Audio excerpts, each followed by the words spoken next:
Who you got? As you could tell, I had a lot of themes in this when I was picking picking players. I went back to championship for this one. Norwich City, mid-table, not doing super hot, but they have one pretty outstanding player, 24-year-old Gabriel Sara. Plays in the middle of the park, kind of an 8-role DM to attacking midfielder. Mostly a DM too, which is nice to get that defensive stability. As a DM as well, which is his primary position. 86 percentile in goals, 91st percentile shot attempts, touches 93, chances created 99. He is an all-around player for that Norwich team. Who again, it's easy to be an all-around player when you're at Leicester and the goals are flowing and the team is really good. But to be that at a mid-table team, I think they need some creativity. They obviously have it as they have it in Elise. They need somebody kind of helping them out because inevitably they're going to lose one or both of them. And I think. I think he's priced at about 15 million, so put that to like 22, 23, I imagine. I still think it's good business, though. He's young enough. He's going to hit his prime at Crystal Palace, and you can get a lot of money for him after.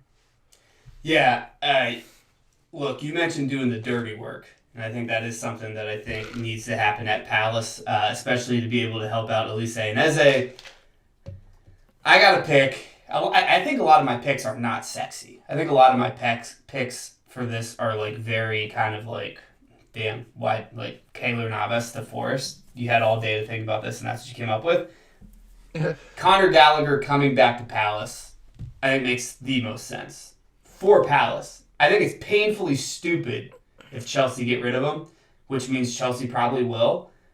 But I think Conor Gallagher goes to a place where he is more than comfortable, had an incredible season. It is the absolute motor for Chelsea, could be the absolute motor for Palace, which I think they are missing right now. Can definitely connect that back line to the front line, would have a huge impact. And to be honest, I think Palace would do him the solid that if he actually came there, showed out for that half a year, or maybe even the next year, he's going to be able to move on to a team that would actually appreciate him the way Chelsea should.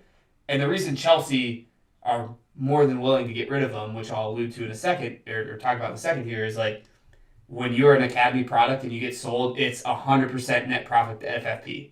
They just want to be able to spend more money. That's the only reason they're getting rid of him. Conor Gallagher back to Palace, I think, just makes a ton of sense. Yeah. I was thinking about this the other day, and I forgot, and then I just remembered when we were talking about Crystal Palace. You got to remember too, they lost Doucouré for the season.